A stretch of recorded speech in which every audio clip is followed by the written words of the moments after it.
അസ്സലാമു അലൈക്കും വറഹ്മത്തുള്ളാ. നമ്മളെ നൗഷാദിന് എന്തോ പറയാനുണ്ട്. വേങ്ങരയിൽ വന്നിട്ട് അവൻ പറയുന്ന ചില കാര്യങ്ങൾ നമുക്ക് കേട്ടു. ഇപ്പോൾ നിങ്ങൾ ആദ്യകാലത്ത് എന്താ പറഞ്ഞ് ഞങ്ങൾക്ക് മറുപടി പറയില്ല? അത് ശരിയാണ് നൗഷാദേ, നിനക്ക് മറുപടി പറയില്ല.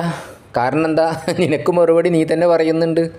അതുകൊണ്ട് തന്നെ അത് എ പി ഉസ്താദിനെയും ആ പ്രസ്ഥാനത്തെയും കുറിച്ചൊക്കെ വളരെ മോശമായിട്ട് പ്രസംഗിച്ചത് ഓർമ്മില്ല.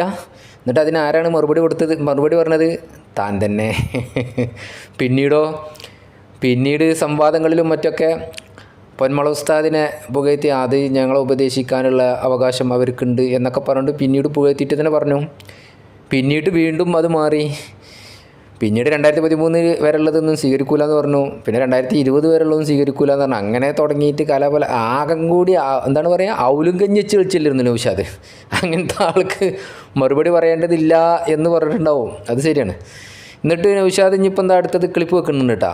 അത് നമുക്ക് കേട്ട് വെക്കാം. എന്തായാലും നൗഷാദ് പറയട്ടെ, എന്നിട്ട് നമുക്ക് പറയാം. മറുപടി പറയില്ല, നിങ്ങൾ അങ്ങനെ പറഞ്ഞു പോയിക്കോളൂ, ഞങ്ങൾ നോക്കുന്നല്ല, ഞങ്ങൾ മെയിൻറ്റ് ചെയ്യൂല എന്നാ പറഞ്ഞു. അതും ശരിയാണ് നൗഷാദെ, മെയിൻ്റെന്നെ ചെയ്യൂല എന്ന് പറഞ്ഞിട്ടുണ്ടാവും. അതും ശരി തന്നെയാണ്. കാരണം ഈ ജാതി ഒരു മണ്ണുണ്ണി എന്ന് തന്നെ പറയാം. കാരണം സ്വന്തമായിട്ടൊരു കൂടാരത്തിൽ പണത്തിന് വേണ്ടി, പൈസക്ക് വേണ്ടിയിട്ടാണേ. അത് രാമന്തളി കൊണ്ടുപോയതാണെന്നാണ് പറഞ്ഞത്. രാമന്തളിയും പൈസൻ്റെ ആളാണ്. രാമന്തളിനെ പറയുന്നുണ്ട്. കാരണം ചാനലിൽ പോയിരിക്കാൻ ഷെയ്ഖക്ക് 50,000 റുപ്യ തന്നു എന്ന് ആരാ പറഞ്ഞത്? രാമന്തളിനെയാണ് പറഞ്ഞതേ. അങ്ങനെ മൊത്തത്തിൽ അളിഞ്ഞ് നടക്കുന്ന അന്നെ മെയിൻ ചെയ്യേണ്ട ആവശ്യം തന്നെ ഇല്ല. ഇനി ബാക്കി പറയേ, എന്നിട്ട് ഞാൻ പറഞ്ഞുതരാം. ഇനിയിപ്പോൾ എനിക്ക് പറയാനുള്ളത് എന്താ, ഇനി തോക്കെ സഖാഫിൻ്റെ ഒരു ക്ലിപ്പാണ് ഇടുന്നത്. എന്നിട്ട് ഞാൻ പറഞ്ഞുതരാം. ഇത് കേട്ടിരിക്കാൻ കുറേ അന്തം കമ്മികളായ കുരുവട്ടൂരുകൾ മുന്നിലുണ്ട്. എന്നിട്ട് കിതാബ് വലിച്ചെറിയുക. വഹാബി തനി വഹാബികളുടെ അതേ പകർപ്പ്. കാരണം ഒരു സ്പ്രിങ് മൗലവി ഉണ്ട്. അതാരാ? സൽമാൻ മൗലവി പറഞ്ഞിട്ട് വഹാബി. ഒരു സംവാദത്തിൽ കണ്ടില്ലേ കിതാബ് വലിച്ചെറിയണ്. അത് കണ്ടിട്ട് നേരെ അടുത്തത് നീച്ചിട്ടുണ്ട് സുഹൈൽ യൂസുഫ്, ഒരു പടു വഹാബി. അയാളും അടുത്ത മറുപടിയിൽ ഇതുപോലെ തന്നെ ക്ലിപ്പ് ഒരു പുസ്തകം എടുത്ത് അതും വലിച്ചെറിയുന്നുണ്ട്. അതേ പകർപ്പാണ് നൗഷാദ് വേങ്ങരയിലും കാട്ടിയത്. സുന്നി വോയിസ് വലിച്ചെറിഞ്ഞ നിങ്ങളൊക്കെ കണ്ടിട്ടുണ്ടാവും. അപ്പോൾ ഏതായാലും നൗഷാദ് ക്ലിപ്പ് ഇടട്ടെ, എന്നിട്ട് നമുക്ക് മറുപടി പറയാം. മാത്രമല്ല തെറികളായിരുന്നു അന്നൊക്കെ ഉപയോഗിച്ച ഭാഷ. ആ ഭാഷ മനസ്സിലാക്കി തരാൻ വേണ്ടി ഞാനൊരു സഖാഫിൻ്റെ വാള് നിങ്ങൾക്ക് കേൾപ്പിച്ചു തരാം. ഇവനേ അന്ന് തെറി പറയായിരുന്നു എന്ന്. ആര് തെറി പറഞ്ഞത്? ആ തെറി മനസ്സിലാക്കി തരാൻ ഒരു ക്ലിപ്പ് ഇട്ട് തരാമെന്ന് തോക്കെ സഖാഫിൻ്റെ. ആ ക്ലിപ്പ് ഇട്, എന്നിട്ട് ഞാൻ പറഞ്ഞുതരാം. എന്നിട്ട് പറഞ്ഞുതരാട്ടാ. എന്തായാലും അവൻ പറയട്ടെ. ഈബത്തും നമീമത്തും ഷച്ചുമൊക്കെ ആരാന്ന് പഠിക്കട്ടെ. പല അനുയായികളെ പോലും അവർക്ക് നിയന്ത്രിക്കാൻ കഴിയുന്നില്ല. നമുക്ക് നോക്കുക. ഈബത്തും നമീമത്തൊക്കെ ആരാ പറയണത്? അത് ഇജുൻ്റെ ഷെയ്ഖും കുഞ്ഞമ്മദും സമദും നിങ്ങൾ തന്നെയാണ്. അത് ഉറപ്പ് തന്നെയല്ലേ? ഈബത്തും നമീമത്തല്ലാതെ പറയണ്ടോ? കുറ്റം പറയുന്ന ഈബത്തും നമീമത്തും പറയുന്ന തുരീകത്തെ നല്ല തുരീകത്ത് തന്നെയല്ലേ? എല്ലാവരും കണക്ക് തന്നെയാണ്. കള്ളത്തുരീകത്തയോടൊക്കെ ശൈലി തന്നെയാണ്. എന്നിട്ട് നൗഷാദ് അത് മനസ്സിലാക്കി തരാൻ വേണ്ടി അനുയായികൾ പോലും നിയന്ത്രിക്കാൻ പറ്റണില്ലാന്ന്. എന്നിട്ട് അവൻ ക്ലിപ്പിടുന്നത്. അതായത് ക്ലിപ്പിട്, എന്നിട്ട് ഞാൻ പറഞ്ഞുതരാം. എന്നിട്ട് അപ്പം നമ്മളോട് ഉപദേശിക്കാൻ വരുന്നത് അല്ല, നിന്നെ ഉപദേശിച്ചിട്ട് യാതൊരു ഫലവും ഇല്ലയെന്ന് മനസ്സിലായിട്ടുണ്ടേ. അത് പറ്റേ പരിതാപ ജീവിത പടുകുഴിയിൽ വീണിട്ട് കര കാണാതുഴലുന്നു നൗഷാദ്, കര കാണാതുഴലുന്നു കുരുവട്ടൂരികൾ പാറ്റപ്പിടുത്തം വിട്ടിട്ടുണ്ട്. ചോദിച്ചില്ല, എന്നാലും നന്നായാലോ എന്ന് വിചാരിച്ചിട്ടൊന്ന് ഉപദേശിച്ച് നോക്കിയതേക്കാരേ. അത് ബേജാറാവൊന്നും വേണ്ട. എന്നിട്ട് ബാക്കി പറയേ. നമ്മളോട് പറഞ്ഞു നിങ്ങൾക്ക് ഞങ്ങൾ മറുപടി പറയില്ല. നിങ്ങൾക്ക് എന്തിനു മറുപടി പറയണം? നിങ്ങളെ ഞങ്ങൾ അവഗണിക്കുകയാണ്. തീർച്ചയായിട്ടും അവഗണിക്കന്നല്ലേ? അന്നും ഇന്നും എന്നും അവഗണിക്കന്നെയാണ്. എന്നിട്ട് ഇപ്പം പറയാണ് പിന്നീട് ഞങ്ങളെ മൗലൂദിലൊക്കെ ആളിങ്ങനെ വിരലൊടുങ്ങിയെന്ന്. ഏത് ഫിത്തിന തുടങ്ങിയാലും അതിൽ ആളെ കിട്ടൂലേ? വഹാബിസം കേരളത്തിലൊക്കെ വന്ന് 1921 അതിലിപ്പോൾ ആളെ കിട്ടില്ല. അന്ന് ആളുണ്ടായിരുന്നോ? അത് 4 ആളും പുതിയാപ്പിള ഉണ്ടായിരുന്നു. പിന്നീട് അതിലേക്ക് ആളെ കിട്ടിയില്ല. കാദിയാനിസം വന്ന് അതിലേക്ക് ആളെ കിട്ടുന്നില്ലേ? ഷിയായിസത്തിലേക്ക് ആളെ കിട്ടുന്നില്ലേ? അപ്പോൾ അത് എക്സ് മുസ്ലിം ഒന്നിൽ പോരാ, അതിലും ആളെ കിട്ടുന്നില്ലേ? യുക്തിവാദിത്വത്തിലേക്ക് ആൾ കിട്ടുന്നു. എല്ലാതിലേക്കും ആളെ കിട്ടും. പിശാചിന് പിന്നെന്താ പണി? കുരുവട്ടൂരിസത്തിനെ മൊത്തം പിശാചുക്കൾ വലയം ചെയ്തിരിക്കുകയാണ്, സ്വാധീനിച്ചിരിക്കില്ലേ നൗഷാദേ. അന്നെ പ്രത്യേകിച്ചു അന്നൊക്കെ മേത്തൊരു 4-4.5 ലക്ഷം ചെയ്ത്താമാരാ, കുഞ്ഞമ്മതിൻ്റെ മേത്ത് അതിൻ്റെ ഡബിളാ. ഷെയ്ഖിൻ്റെ ഇത് പിന്നെ പറയും വേണ്ട ആലുമൂപ്പൻ്റെ കാര്യം. അപ്പോൾ ഏതായാലും എന്നിട്ട് ബാക്കി എന്നിട്ട് ഞാൻ പറഞ്ഞുതരാം. അവഗണിച്ച് നോക്കുമ്പോൾ ജനങ്ങളൊക്കെ മജ്ലിസുൽ മൗലിദിലേക്ക് ഒഴുകുകയാണ്. അപ്പോൾ അടിയന്തര മീറ്റിംഗ് നമ്മൾ അവഗണിച്ച് തെറ്റായിപ്പോയോ? നമ്മൾ നേരെ തന്നെ മറുപടി പറയേണ്ടിയിരുന്നോ? നേരത്തെ തന്നെ ഇവനെ ആക്കിയായിരുന്നു ഇവിടെ തീരുമാനിക്കുന്നതൊക്കെ. ഇവനൊക്കെ ഷെയ്ഖിൻ്റെ അടുത്താണല്ലോ. അപ്പോൾ പിന്നെ കുപ്പിയാകത്തുള്ള വസ്തുവിനെ പോലെ നമ്മൾ നേരത്തെ തന്നെ പറയേണ്ടതായിരുന്നോ? ഒക്കെ ബനം തന്നെ പറയുകയാണേ. മജ്ലിസിലേക്ക് ആൾ വരുന്നത് ഞാൻ നേരത്തെ പറഞ്ഞില്ലേ, എല്ലാത്തിനും ആളെ കിട്ടും, 4 പുതിയാപ്പിളൊക്കെ കിട്ടും. അങ്ങനെ തന്നെയല്ല പിശാച് സ്വാധീനിച്ചിരിക്കുകയാണ്. ഞാൻ എന്നിട്ട് നൗഷാദ് പറയും. ഇപ്പതാ ചർച്ച വണ്ടി സ്റ്റേഷനൊക്കെ വിട്ടുപോയിട്ട് കാലം കുറയായി, നിങ്ങളിപ്പോഴും ചർച്ചയിലാണ്. നിങ്ങളിഞ്ഞിത് എന്താക്കാൻ നോക്കിയിട്ടും കാര്യമില്ല. ഇത് ഞാൻ പറഞ്ഞില്ല, ഇത് പബ്ലിക്കായി ഞങ്ങൾ സംസാരിച്ചു കൊണ്ടിരിക്കുന്നതാണ്. അത് ശരിയാണ്, ഇത് പബ്ലിക്കായിട്ടുണ്ട്. കുരുവട്ടൂരിസം എന്താണെന്ന് എല്ലാവർക്കും മനസ്സിലായിട്ടുണ്ട്. അത് മനസ്സിലാക്കാൻ വേണ്ടി കുറേ ആൾക്കാർ നിൻ്റെ പരിപാടിയിലേക്ക് വരുന്നുണ്ടാവും. അതൊക്കെ നമ്മളാൾ തന്നെയാണ് എന്നും മനസ്സിലാക്കിയിട്ട് ഇങ്ങനെ ഇരിക്കുകയാണ് ഇവരെ. മനസ്സിലായില്ല? അപ്പോൾ പബ്ലിക്കായിട്ടുണ്ട്. കുരുവട്ടൂരിസം എന്താണെന്ന് മനസ്സിലായിട്ട് ഷെയ്ഖിൻ്റെ പ്രസംഗമൊന്നും യൂട്യൂബിൽ കാണുന്നില്ല എന്നാണ് പറഞ്ഞത്.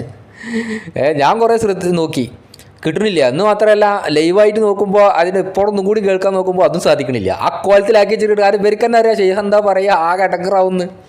കാരണം ആ ജാതി തെറി പണ്ഡിതന്മാർ എന്തൊക്കെയാണ് ഷെയ്ഖ് പറയുന്നത്. ഇയാളാണ് ഷെയ്ഖേ, ഭയങ്കര ഷെയ്ഖ. പിന്നെ നമുക്ക് പിന്നെ നൗഷാദിൻ്റെ കാര്യം പറയാനുണ്ടോ? പക്കാ പച്ചക്കറി ചാണം മണക്കുന്ന പറഞ്ഞ മാതിരി മണത്തുകൊണ്ടിരിക്കുകയല്ലേ. എന്നിട്ട് ഇനിയിപ്പോൾ തോക്കെ സഖാഫിൻ്റെ ക്ലിപ്പാണ് ഇടുന്നത്. ഇട്ടിട്ട് ഞാൻ പറഞ്ഞുതരാം. നിങ്ങൾ അന്ന് പറഞ്ഞ എന്താ ഒന്ന് കേട്ടോളൂ. ആ സഖാഫിൻ്റെ വാങ്ങൊന്ന് കേട്ടോളൂ, എല്ലാവരും കേൾക്കി. സഖാഫി ഉസ്താദിൻ്റെ പ്രസംഗം എല്ലാവരും ഒന്ന് കേൾക്കി. എന്നിട്ട് നമുക്ക് നോക്കുക. അന്ന് എന്ന് പറഞ്ഞാൽ അതൊക്കെ ഇപ്പോൾ അടുത്താണ്. ഇവൻ അന്ന് പറഞ്ഞാൽ ഞാൻ 2013 പറഞ്ഞതാണെന്നാണ്. എന്തായാലും കേൾക്കാം നമുക്ക്.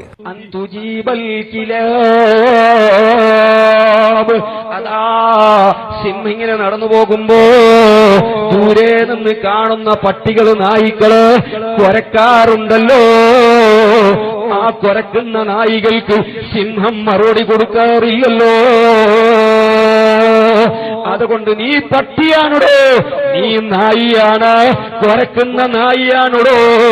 അതുകൊണ്ട് തെരുവുകളിൽ കുരക്കുന്ന നായികൾക്ക് മറുപടി കൊടുക്കാൻ ബഹുമാനപ്പെട്ട പേരോട് ഉസ്താദ് പോകില്ല, പൊന്മൾ ഉസ്താദ് പോകില്ല, നമ്മുടെ പ്രസ്ഥാനത്തിന്റെ അലിമീങ്ങൾ പോകില്ല. കാരണം ഞങ്ങൾ ആരും തന്തയില്ലാത്ത പട്ടികൾക്ക് മറുപടി പറയുന്നവരല്ലടോ. അതുകൊണ്ട് നന്നായി മനസ്സിൽ ഇപ്പം ഇതാണ് വെട്ടത്.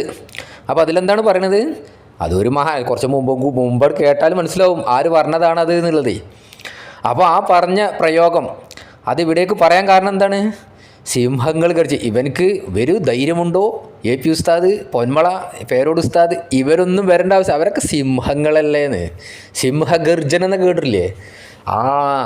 അവർ അന്നും വരുന്നില്ല. കാരണം ഈ ഞാഞ്ഞൂള് പോലത്തെ ഒരു സ്ഥിരതയില്ലാത്ത ഇന്നൊന്ന് പറഞ്ഞൊരു മിനിറ്റ് കഴിഞ്ഞാൽ മാറ്റി പറയുന്ന, ഒരു ദിവസം കഴിഞ്ഞാൽ വേറൊന്ന് പറഞ്ഞാൽ അതൊന്നും അല്ലാതെ ഇതാണ് ശരിയെന്ന് പറഞ്ഞ് നടക്കുന്ന വഹാബികളെ പോലെ നടക്കുന്ന കുരുവട്ടൂരിസത്തിന് മറുപടി പറയൽ എല്ലാവർക്കും പണി. അവരന്നും പറയണില്ല ഇന്നും പറയണില്ല എന്ന്. പിന്നെ ഞങ്ങളെ പോലത്തെ സാധാരണക്കാരും മുത്തല്ലിമീകളും ധാരാളം മതിയായി. ഈ 10 ദിവസം 10 പ്രസംഗിക്കുന്നുണ്ടെങ്കിൽ ആഴ്ചയിൽ ഒരൊറ്റ മറുപടി എനിക്ക് പറഞ്ഞാൽ മതി, എല്ലാം വയറച്ച് കിട്ടുന്നുണ്ടേ. അങ്ങനത്തെ ചെറിയ മുത്തല്ലിമീങ്ങളും സാധാരണക്കാരായ ഞങ്ങളെപ്പോലത്തെ ആളുകളും മതിയെന്ന്. സിംഹങ്ങളായ പൊന്മള ഉസ്താദും പേരോട് ഉസ്താദിനെ പോലുള്ള പണ്ഡിതന്മാരൊന്നും വരേണ്ട, വലിയ ആലിമീങ്ങളൊന്നും വരേണ്ട ആവശ്യം തന്നെ ഇല്ല എന്നാണ് ആ പറഞ്ഞതേ. അത് വളരെ കറക്റ്റ് തന്നെ അല്ലേ നൗഷാദേ? ഈ മൂട്ടനെ കൊല്ലാൻ ബീരങ്കിയോ? അങ്ങോട്ട് പറയാം. നല്ല സംസ്കാരം. കർണാടകയിലെ പേരോടാണ് ഇദ്ദേഹം. അത് ഉറപ്പ് തന്നെയല്ലേ. കർണാടകയിലും തമിഴ്നാട്ടിലൊക്കെ ഉണ്ടാവും. പേരോട് ഉസ്താദ് എന്നൊക്കെ പറഞ്ഞാൽ ആരാണ്? സുന്നത്ത് ജമാഅത്തിൻ്റെ ആശയാദർശങ്ങൾ നന്നായിട്ട് പഠിപ്പിച്ച് മനസ്സിലാക്കി തന്ന, ഒരു കാലത്തൊക്കെ വഹാബിസം ശരിയെന്ന് തോന്നിപ്പോയിരുന്ന കാലം ഉണ്ടായിരുന്നു. അതിൽ നിന്നൊക്കെ വന്ന് സുന്നത്ത് ജമാഅത്ത് ഹക്കാണ് എന്ന് വളരെ കൃത്യമായി ബോധ്യപ്പെടുത്തി തന്ന മഹാനായ പേരോട് ഉസ്താദ്. അതൊക്കെ വലിയ ഉസ്താദ് തന്നെയല്ലേ? അപ്പോൾ കർണാടകയിലും തമിഴ്നാട്ടിലൊക്കെ പേരോട് ഉസ്താദിനെ പോലുള്ള അലിമികൾ പണ്ഡിതന്മാർ സുന്നത്ത് ജമാഅത്തിലുണ്ട്. നീ കുറേ എങ്ങനെ ഈ പിന്നെ ഈ എന്താണ് പറയുക, കാക്ക കുളിച്ചാൽ കൊക്കാവൂല എന്നുള്ള പറഞ്ഞ മാതിരി നീയൊക്കെ 16 ജന്മം ജനിച്ചാലും എന്നെ കൊണ്ടോട്ട് സാധ്യം ഒരു ഭാഗം പേരോട് ഉസ്താദ് ആവാൻ സാധ്യമല്ല. അപ്പോൾ ആ കിബറും കുറ്റുമാണ് നൗഷാദിനുള്ളത്. അതെല്ലാവർക്കും ഉറപ്പല്ലേ? ഞാൻ പറയാം അവിടെ അതാ ഞാൻ പറഞ്ഞു ഇവരോടൊക്കെ ഒരു സംസ്കാരം. അപ്പൊ ആരാപ്പ ഈ പറയണത് സംസ്കാരം? നല്ല സംസ്കാരം കേട്ടോ. ഷെയ്ഖിന് തന്നെ നല്ല സംസ്കാരമാണ്, എല്ലാവരും കേട്ടിട്ടുണ്ടാവും. പിന്നെ കുഞ്ഞമ്മദിൻ്റെ തൊള്ളർന്ന് വിളിച്ചാൽ പറയും വേണ്ട, സമദിൻ്റെത് തീരും പറയണ്ട. പിന്നെ ലാസ്റ്റാണല്ലോ നമ്മൾ ഈ ആലുമൂപ്പൻ പറയാ, ആലുമൂപ്പിൻ്റെ ഇവൻ പറയണോ നമ്മൾ? എന്നിട്ട് പറയാ സംസ്കാരം. എന്നിട്ട് തെളിവുണ്ടാക്കുക. കുഞ്ഞമ്മതൊക്കെ ക്ലിപ്പിട്ട് കണ്ടില്ലേ?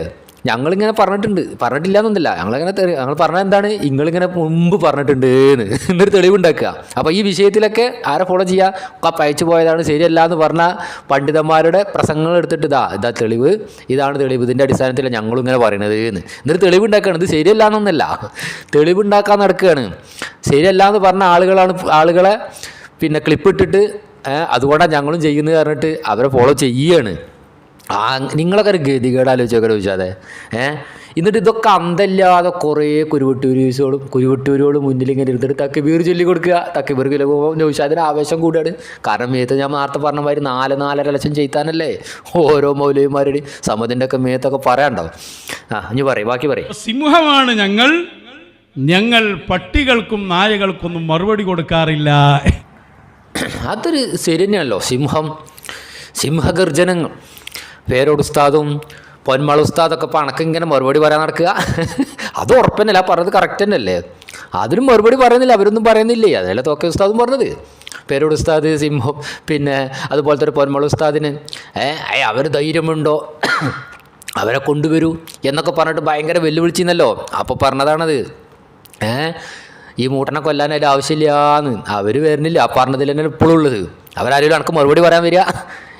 ഉസുറും പുളിയും നാണും മാനും ഇല്ലാത്ത എനിക്ക് മറുപടി പറയാൻ വരിക പോലെ അവർക്ക് പണി? അവർക്ക് വേറെ എന്തെല്ലാം പരിപാടികളുണ്ടെന്ന് വെച്ചാതെ അതൊക്കെ മുടക്കാൻ നോക്കില്ല എനിക്ക് പണി. ഇങ്ങനെ വെല്ലുവിളിച്ചിട്ട് എത്ര വെല്ലുവിളികൾ കേട്ടതറിയോ? അപ്പോൾ അതുകൊണ്ട് എന്നൊക്കെ എല്ലാവർക്കും മനസ്സിലായിട്ടുണ്ട്. കുരുവട്ടൂർ ഷെയ്ഖിനും മനസ്സിലായിട്ടുണ്ട്, സാമദിനെയും മനസ്സിലായിട്ടുണ്ട്, കുഞ്ഞമ്മദിനും മനസ്സിലായിട്ടുണ്ട്. അപ്പോൾ അതുകൊണ്ട് ഇങ്ങനെ തോളിട്ട് അകർന്നിട്ടൊന്നും യാതൊരു കാര്യമില്ല. കുഞ്ഞമ്മത് തോളാട് പൊളിച്ചാൽ പടച്ചോലെ ചെവിന്ന് സാധനം ഊരിക്കണം. കാരണം ചെവി പീസ് ആദ്യം ഒച്ചിട്ടിട്ട് അകറടേ എന്തെങ്കിലും കാര്യമുണ്ട്? ഒരു കഴമ്പൂല്ല. ഇനി പറയും ബാക്കി പറയുന്നു. ഒരു കാലത്ത് ഇവൾ പറഞ്ഞത് ഞങ്ങൾ അത് മെയിൻറ്റ് ചെയ്തതില്ല. കാരണം ഞങ്ങളെ മശായിഖന്മാർ ഞങ്ങളെ പഠിപ്പിച്ചത് നമ്മൾ ദീൻ പറയണം. അതാര് കേട്ടാലും അവഗണിച്ചാലും പരിഗണിച്ചാലും അത് നോട്ടമില്ല. കേട്ടില്ലേ? നമ്മളത് മെയിൻ ചെയ്യാറില്ല. എന്നാല് കുരുവട്ടൂരുകളേ മൂപ്പരോട് ഷെയ്ഖ് പറഞ്ഞല്ലോ നമ്മളെ കാട്ടുകളെ അതൊന്നും മെയിൻ ചെയ്യണ്ട, ദീന് പറയണം. ദീനാലപ്പോൾ ഈ പറഞ്ഞത് ഇതുവരെ എല്ലാവരും കേട്ടതല്ലേ? നല്ല ദീൻ പറിച്ചില്ല. പണ്ഡിതന്മാരെ ആലിമീങ്ങളെ തെറി പറയുക, മോശമായി പറയുക. കുഞ്ഞമ്മതൊക്കെ പറഞ്ഞിട്ടില്ലേ വനമളസ്ഥാനെ കുറിച്ചിട്ട്? വളരെ മോശമായിട്ടൊക്കെ. അത് എവിടെ നിന്ന് കിട്ടിയ? ഷെയ്ഖിൽ നിന്നാണ്. എങ്ങനെ മനസ്സിലായി? ഷെയ്ഖിനെ പ്രസംഗിക്കുന്ന നമ്മൾ കേട്ടതാണ്. ഷെയ്ഖിനെ നിങ്ങൾ കൊണ്ടെടുക്കണം കേട്ടോ. ഒരു 10 സ്റ്റേജുമേലും കൊണ്ടുപോയിട്ട് പ്രസംഗിച്ചിട്ട് അത് യൂട്യൂബിലൂടെ അങ്ങനെ ലൈവായിട്ടൊന്ന് വിടി. അത് കട്ട് ചെയ്യല്ലേ, ഡിലീറ്റ് ചെയ്യല്ലേ, എല്ലാവരും ഒന്ന് കേൾക്കട്ടെ. എന്തിനാ നിങ്ങൾ ഭയപ്പെടുന്നത്? എന്താ പേടി? ഹക്ക് കയ്യിലുണ്ടെങ്കിൽ പിന്നെ എന്തിനാ പേടിന്? ഹക്കിനെതിരാണ് എന്ന് നൗഷാൻ്റെ ഒരു പ്രസംഗത്തിൽ, ഈ പ്രസംഗത്തിൽ തന്നെ ഉണ്ട് പറയുന്നുണ്ട് അവൻ. നൗഷാ എല്ലാവരും കേട്ടതേക്കാരോ ഞങ്ങൾ ഹക്കിനെതിരാണ് പറയണത്. എല്ലാവരും കേട്ടാണ്. അപ്പോൾ ഹക്കിനെതിരെ തന്നെയാണ് നിങ്ങൾ, ഉറപ്പന്നല്ലേ? അത് നോണറിയില്ല, നാവ് നോണറിയില്ല എന്നൊക്കെ പറഞ്ഞിട്ടുണ്ട്. അത് വളരെ ശരിയാണ്. നാവ് വായിക്കൂലെന്ന് പറഞ്ഞത്, നാവുമെന്ന വന്നതേ വളരെ ശരിയാണ്. അപ്പോൾ ഷെയ്ഖിനെ നിങ്ങൾ കൊണ്ടെടുക്കുക. എന്നിട്ട് ഷെയ്ഖ് ഇങ്ങനെ പറയണത് ഇങ്ങനെ 4 തെറിയൊക്കെ ഇങ്ങനെ പറഞ്ഞ് പണ്ഡിതന്മാരൊക്കെ പറയുമ്പോൾ ആൾക്കാർക്ക് മനസ്സിലാവും. കാരണം കുറച്ചൊക്കെ തിരിയുന്ന ആളുകൾ തന്നെയാണ് ഇപ്പോൾ ഉള്ളതേ. ഷെയ്ഖന്മാരുടെ ലക്ഷണങ്ങൾ എന്താണ്, മുറബിയായ ഷെയ്ഖ് ആരാണെന്നൊക്കെ അപ്പോൾ മനസ്സിലാവും ഷെയ്ഖ് ആരാണ്, ഇയാൾ ഷെയ്ഖാക്കാൻ പറ്റുമോ എന്ന്. എന്നിട്ട് ഇവരെ കൂടണമെങ്കിൽ എത്രത്തോളം തലച്ചോറ് വല്ല മൃഗം കടിച്ചുണ്ടായ നൗഷാദിനെ പോലെ, കുഞ്ഞമ്മദിനെ പോലെ, സമദിനെ പോലെ. ഈ നൗഷാദിനെ സമത് പറ്റിച്ചതാണ്. സമത് ഓരോന്നിങ്ങനെ പറഞ്ഞിട്ട് ചെപ്പടി വിദ്യയൊക്കെ ഇങ്ങനെ കിട്ടിയിട്ടുണ്ട്. കിതാബ് ഭയങ്കര കറാമത്ത്. ഒക്കെ കറാമത്തന്നല്ലേ? അവസാനം ദജ്ജാൽ ഇറങ്ങുമ്പോഴും പറയില്ല അത് ഷെയ്ഖാണ്, മുറബിയായ ഷെയ്ഖാണ് ഞങ്ങളെന്ന് അറിയും. അതുപോലെ തന്നെ വഹാബികളും അറിയും അത് അള്ളയാണെന്ന് പറയും. ഉറപ്പാണ്. ആ കോലത്തിലാണ് 4 ഇത് കാണുമ്പോഴത്തേനേ എന്താ പേരൊക്കെ അവസ്ഥ ആലോചിച്ച് നോക്കുക. ഇനി പറയും പക്ഷെ അത് പറയും പറഞ്ഞുകൊണ്ടേയിരിക്കുക. അത് യൂട്യൂബിൽ എത്ര ആൾ കാണുന്നുണ്ട് എന്ന് നോക്കിയല്ല നമ്മുടെ ഷെയ്ഖ് ഇവരോട് പറഞ്ഞതാ, പറഞ്ഞുകൊണ്ടേയിരിക്കുക, തെറികൾ പറഞ്ഞുകൊണ്ടേയിരിക്കുക, പണ്ഡിതന്മാരെ പച്ചറച്ചി തിന്നുകൊണ്ടേ ഇരിക്കുക, മോശപ്പെട്ടത് ഈച്ചൻ്റെ സ്വഭാവമുള്ള എന്തെങ്കിലും കിട്ടാനുണ്ടോ എന്ന് തിരഞ്ഞു നടക്കുക, എന്നിട്ട് അത് എടുത്തു പറയുക, തെറി പറയുക, ഞാനും വരാ. എന്നിട്ട് ഷെയ്ഖ് ഇറങ്ങുക, ഷെയ്ഖും പറയാ ഇതൊന്നും പോരാ, ഔഷാദ് പറഞ്ഞൊന്നും പോരാ, കുഞ്ഞമ്മദിനെ കൊണ്ടൊന്നും പറയാൻ വയ്യ, സമ്മതിനെ കൊണ്ടൊന്നും തീരെ വയ്യ, ഞാൻ തന്നെ ഇറങ്ങാന്ന് പറഞ്ഞിട്ട് ആലുമൂപ്പൻ തന്നെ ഇറങ്ങിയിട്ട് പറഞ്ഞത് നിങ്ങൾ കേട്ടിട്ടുണ്ടാവില്ലേ? അത് പറഞ്ഞു എന്നാ പറഞ്ഞത്. മനസ്സിലായി? ഇതൊക്കെയാണ് കുരുവട്ടൂരിസം. വളരെ മോശം. സ്വന്തം കാലിൻ്റെ അടിയത്തെ മണ്ണാണ് ഇങ്ങനെ ഒലിച്ചു പോവുകയാണ്, അതും അറിയുന്നില്ല. കാരണം പിശാചുക്കൾ സ്വാധീനിച്ചിരിക്കുകയാണ് എല്ലാ കള്ളത്തൊരീക്കത്തുകാരെയും ഇവരെയും. ഈ നൗഷാദൊക്കെ ഈ കുറച്ച് എനിക്ക് ഭയങ്കര സംഭവം, ഞാൻ ഭയങ്കര സിറുലസുറാറൊക്കെ മനസ്സിലായ ആളാണെന്ന് പറഞ്ഞ് നടക്കുകയാണ്. ഈ മനസ്സിലായി ഇവനൊക്കെ ഇതിങ്ങനെ ഇതാവുന്നതിന് 10 കൊല്ലം 12-15 കൊല്ലം മുമ്പേ ഞാനൊക്കെ ഈ ഇതിൻ്റെ നൂരിഷാ ത്വരീഖത്തിൽ നിന്നും അതുപോലെ തന്നെ ആലുവ ത്വരീഖത്ത് അതുപോലെ കക്കാടിൻ്റെ ത്വരീഖത്ത് പേടിയ ഒരാളുണ്ടായിരുന്നു. അവരിൽ നിന്നൊക്കെ കേട്ടിട്ടുണ്ട്. അവരുടെയൊക്കെ വാദങ്ങളും അവരുടെ ഇതും അതേ വാദങ്ങൾ തന്നെയാണ് ഈ കുരുവട്ടൂരിസത്തിലും. അവർ എന്തൊക്കെ പറയുന്നുണ്ട് അതൊക്കെ ഈ കുരുവട്ടൂരിസത്തിലുണ്ട്. അതുപോലെ തന്നെ ആലുന്തറ ത്വരീഖത്തിൽ അതിലും ഉണ്ട്. മനസ്സിലായില്ല? ഇതൊക്കെയാണ്. അപ്പോൾ ബാക്കി ഇൻഷാ അല്ലാഹ് നമുക്ക് ബാക്കി അടുത്ത ക്ലിപ്പിൽ ബാക്കി പറഞ്ഞുതരാം. ഓരോന്നും ക്ലിപ്പൊന്നും മുറിക്കാതെ ഒഴിവാക്കാം. എന്നിട്ട് ഇപ്പം പറയാം യൂട്യൂബിലൂടെ ആര് കണ്ടു നോക്കണം, യൂട്യൂബിലൂടെ ഇങ്ങനെ പ്രചരിപ്പിക്കേണ്ട തെറികളും ഇതൊക്കെ ഏതായാലും അങ്ങനെ പ്രചരിപ്പിക്കണം. പക്ഷേ ഷെയ്ഖിൻ്റെ എന്തെങ്കിലും മുഖ്യമെന്നാണ് മനസ്സിലാവാത്തത്. ഷെയ്ഖിൻ്റെ പ്രസംഗങ്ങൾ ഫുള്ള് ഇട്, ഫുള്ള് യൂട്യൂബിൽ ഇങ്ങനെ വിട്ട്, അപ്പോഴെല്ലാവർക്കും മനസ്സിലാവുള്ളൂ. അപ്പോൾ ഇൻഷാ അല്ലാഹ് ബാക്കി പിന്നെ തരാം കേട്ടോ.